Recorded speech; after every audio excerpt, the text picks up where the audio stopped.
partner of the NFL. And this week, new customers can bet $5 and win $200 in free bets instantly. Download the app and use code NFL Live when you sign up. NFL Live is presented by Intuit TurboTax. Come to TurboTax and don't do your taxes. Let our experts do them for you. So glad you're with us on this wild Friday. Let's get some respect on some more people's name, okay? Forget the CT, do the K. We're going to highlight a player that may not be mainstream necessarily, but going to have a big impact this week in AFC matchups or where we go. Marcus, what about Dolphins-Bills? Yes, I'm going Zach Seiler, defensive tackle for the Miami Dolphins. The big guy is a real force in the interior. And I know sometimes we get caught up in guarding numbers, but he's a very important part to what they do from a defensive standpoint and has the ability to push the pocket and get after the quarterback. He's one of those guys where we may be saying his name if we find Miami in this game late to have an opportunity to make a play. Okay, we talk a lot about first-round draft picks, Josh Allen, Trevon Walker. I am here to tell you to put some respect on Arden Key, who is one of my favorite players on this very fun defensive line. Jaguars' defensive line does so much cool stuff with overloads, guys dropping into coverage, different kinds of blitzes. Arden Key is the chess piece that defensive coordinator Mike Caldwell moves around for all of those different looks. He is extraordinarily disruptive. He creates sacks for other players, and he will give this Chargers offensive line problems this weekend. I love Cam Taylor-Britt, the young cornerback from the Cincinnati Bengals. This was a guy that was going to be thrust into starting over Eli Apple, but has been the starter since Chidobe Awuzie has been injured, and he's done an amazing job. He's been phenomenal in coverage. We've watched him come up and make tackles, and what's going to happen with a dude like him when you replace a star like Chidobe Awuzie? They're going to be asking, what happened to that boy? And that's exactly what Birdman asked the Clips. You better put some respect on his name. Let's go. Bring it home for us, RC. Thank you. As we continue to get you ready for Super Wild Card Weekend, let's go to the Vikings and the Giants, featuring a couple teams that pull off wins in the final seconds of games this season. In fact, you see right there, that's the last time they played. Remember, the Vikings beat the Giants on that last-second field goal, so we turn our attention to the Vikings offense versus this Giants defense. And the last time they met in Week 16, Kirk Cousins threw more than half of his yards against the blitz, as well as a season-high 9 first downs. It's been a trend for the Vikings QB, who has turned it around against the blitz this season. Since Week 12, Cousins' QBR against the blitz has improved by over 35 points. He's averaged nearly 3 more yards per attempt.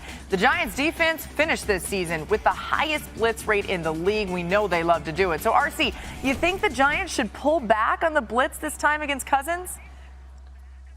Yes, indeed. Listen, when I got to Wyoming, right, I was trying to figure out why don't we call a gang of moose meese? That doesn't make sense to me, right? Why not meese? Because goose is geese. Never mind, I'm off the subject. But what I'm saying is this. Sometimes you got to change up. Sometimes you got to think outside the box. And thinking outside of the box for defensive coordinator Wink Martindale is going to the zone. Go back and watch the Green Bay film. Then watch the Dallas Cowboys film. It was about faux pressure, getting out and making Kirk Cousins figure out what zone you were in. What happens in blitz is he knows where number 18 is, and I'm going to get the ball to him. He finds that one-on-one matchup just like he did in overtime on a sail route, and then he got the quick screen, and that's what put the Minnesota Vikings in field goal position.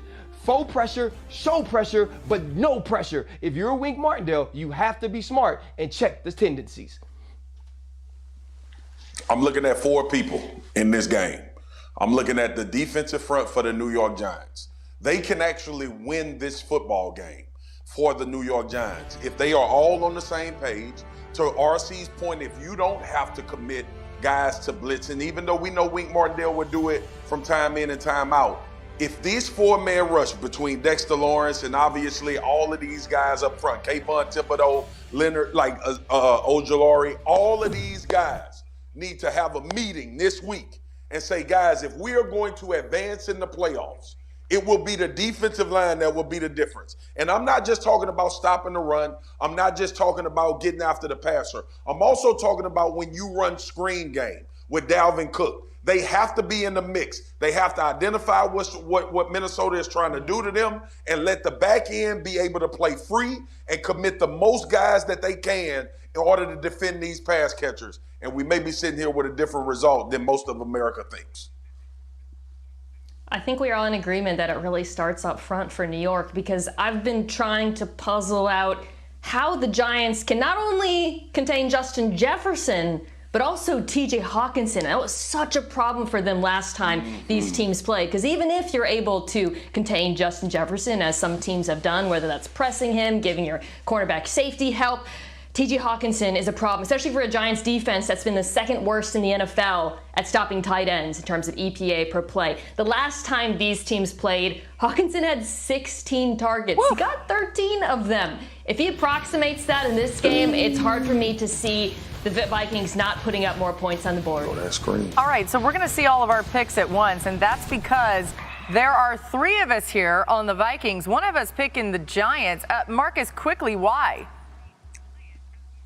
I'm taking the Giants because of what I just said. I think this defensive line is going to dictate a lot about how this game is played. And we've seen, y'all, like we talked about it earlier in the week, Minnesota, when Justin Jefferson is under 90 yards, average 18 points a game, and they're 3-3. I refuse to believe that Wink Martindale is going to let Justin Jefferson dominate this football game.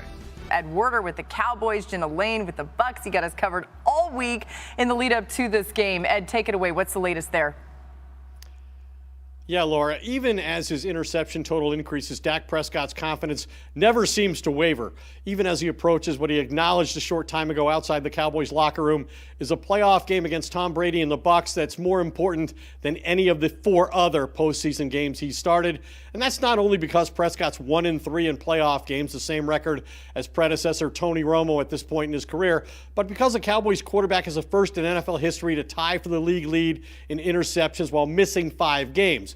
His worst games this season have been against the Bucs in Week 1, and in the game he played last week, a 20-point loss to Washington. Until now, interceptions have been uncommon. Prescott begins the postseason, though, with a 7-game interception streak, the longest of his career. I've been able to put it behind me. As you just said, when something's uncharacteristic, it's about getting back and doing the things that you know who you are, and that's the studying, that's the preparation, that's making sure I'm doing the thing, everything I need to mentally to leave no doubt that I respond the right way, and that's really all I know how to do. So, yeah, that's behind me.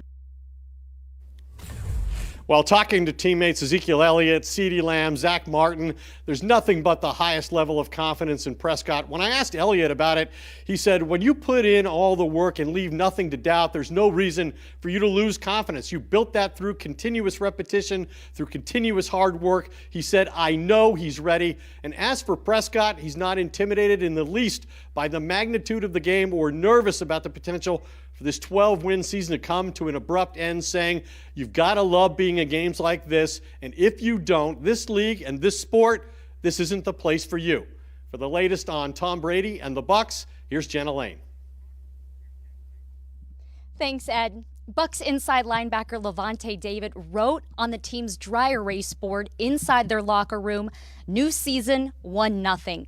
That's the attitude this group is taking after squeaking into the playoffs, becoming just the 6th team in NFL history to reach the postseason with a losing record. And of those teams, none of them advanced farther than the divisional round.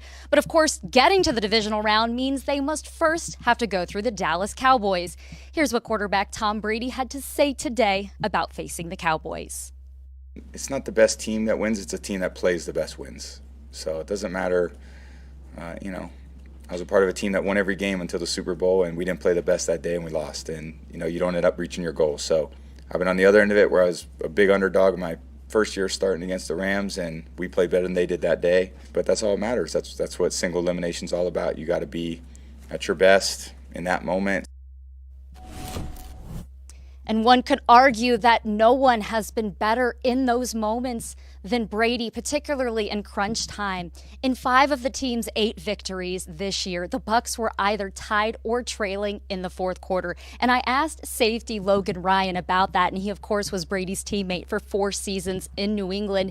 And he said he's good in those moments because he's good every day. And he added, I don't think there's any quarterback in the league I would want at my side other than Tom Brady. Laura?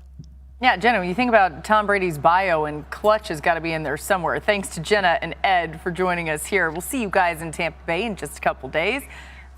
Marcus, you're on cam. I don't know if that was like, I don't know if you're like sad or what's going on, but. I hear y'all. I know I'm on camera. Oh, I know sorry. I'm on camera. What's I'm the key stressed. for the Cowboys I'm defense? stressed out. Versus Brady. I know I'm on camera, damn it. Everybody